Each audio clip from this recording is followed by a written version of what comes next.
Dear Lewis, I started writing this as a takedown video on why total self-reliance is stupid.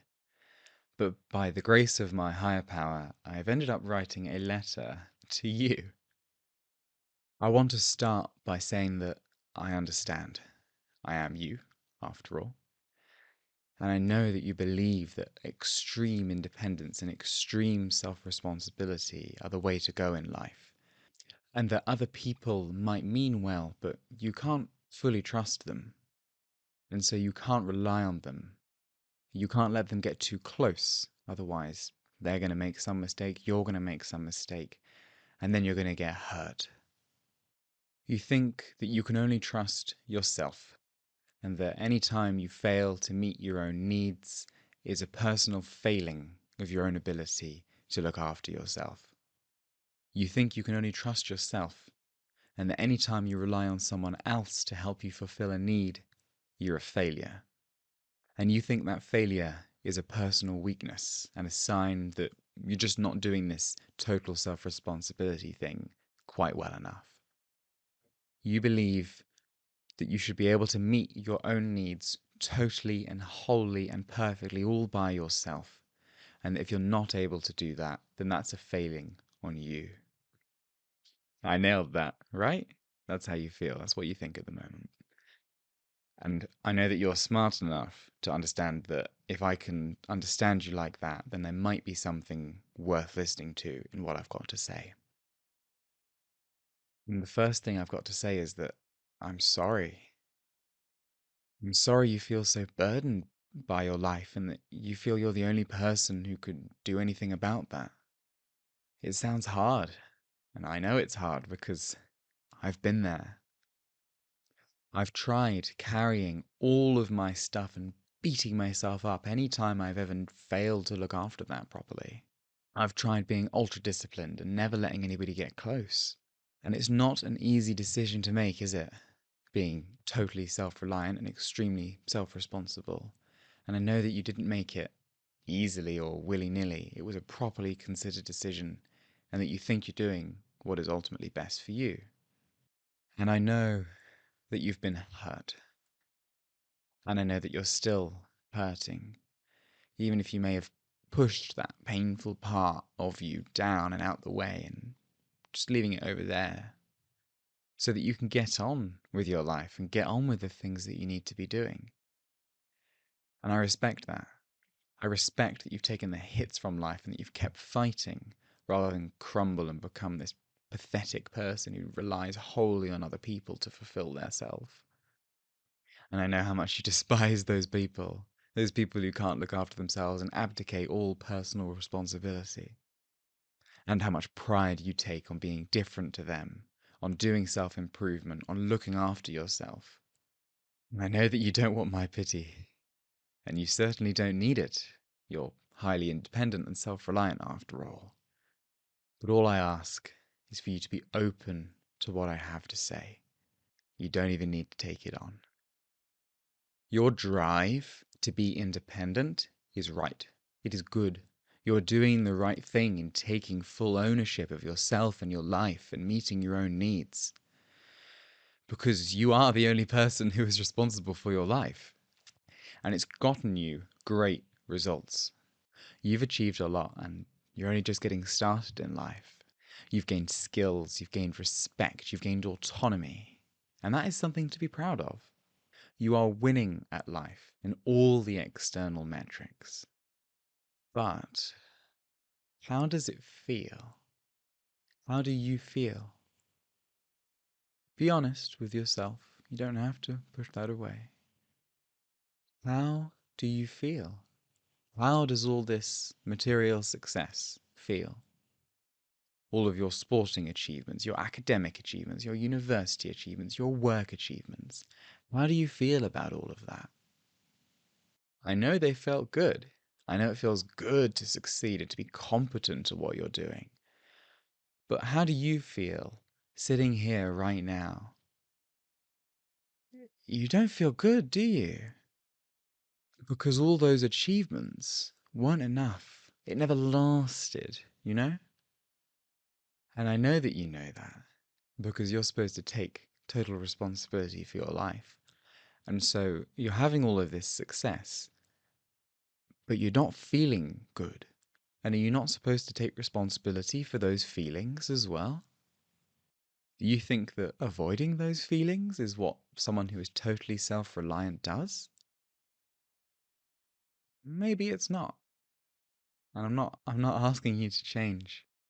You can do exactly what you think is right. And that is exactly the right thing for you to do. And you're so lucky that you've got that idea and that you've got that self-reliance and that self-belief. But I'm just asking you to be honest with yourself about how you really feel and what you're not looking at. Because you're doing all of this to make yourself happy, right? You're achieving to make yourself happy. And are you happy? When was the last time you were actually happy? Do you really believe that all of this achievement, all of this success is going to give you lasting happiness?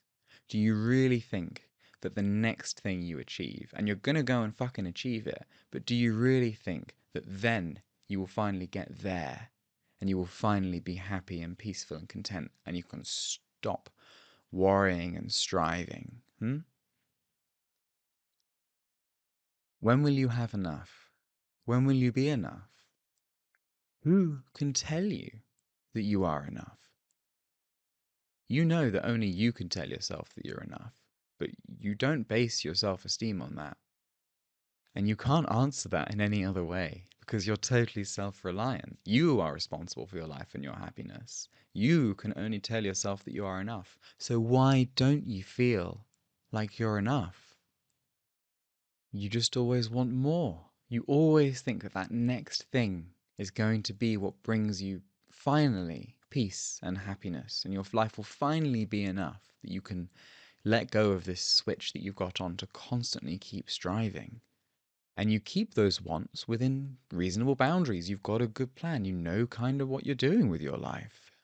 And there's nothing wrong with achieving and striving. It's necessary. It keeps you alive. It's part of being human to constantly keep improving and growing and striving for the next thing, the next change. And that is a brilliant quality to have. But have you noticed that it makes you miserable? Or at least the way that you're currently doing it makes you miserable. So I'm just going to come out and say it. You are terrified that if you drop your striving and achieving and your constantly I'm not good enough mindset, that you're suddenly going to fail at life. You're going to let go of everything that's important to you and you're going to be a flop and you're going to be a boring, normal, unhappy, miserable person who lives a mediocre life. That's what you're afraid of. Because you know that that life would make you miserable. But isn't this life also making you miserable? Come on, you're smart enough to see what's going on here. I know you are. So play ball with me. And I'm not attacking you. I'm here to help you. I've always been here to help you. You are enough. You have always been enough. Just as you are. And that's the bit that you don't understand yet. And I know you're scared, and I know you're anxious, and I know you don't want to let that go. But I need you to recognize that it's not working. And I know you're terrified of losing your hopes and your dreams and your ambitions and your drive and your motivation. But I'm here to tell you that you don't have to let all of that go. You don't have to give up your achieving and your self-reliance in order to be happy, in order to believe you are enough, in order to feel you are enough. Letting go doesn't make you go anywhere. You don't go anywhere. You do not lose yourself. You just you just detach from the baggage that's happening and you feel what's going on for the first time in a long time. You feel what's going on, and when you feel, you become free. Feeling is healing. And you stay exactly here. You don't get lost in your sadness and go and do something depressed. You don't get lost in your anger and go and hurt people. You stay here. I mean, where else would you go? I need you to trust that you're going to stay here, even when you start feeling and letting all of that go. And you can still be exactly the same. In fact, you're going to be even more you because you're not pushing away, cut off parts of yourself. You're integrating every single thing, every thought, every feeling that is you. And it's safe. I promise you it's safe to do that. You know the people with whom it's safe to do that. You know that you yourself are a safe person to do that with. You're an adult now. You make the choices. You make the rules. You can give that to yourself. You are independent. But that doesn't mean you have to cut yourself off from the rest of humanity or from yourself just because you're scared of being hurt. You might not get this now, and you don't have to. You just need to keep going and keep noticing and keep building your own self-awareness. It gets better, I promise. And I'm here. I'm always here. I'm always here for you. I love you.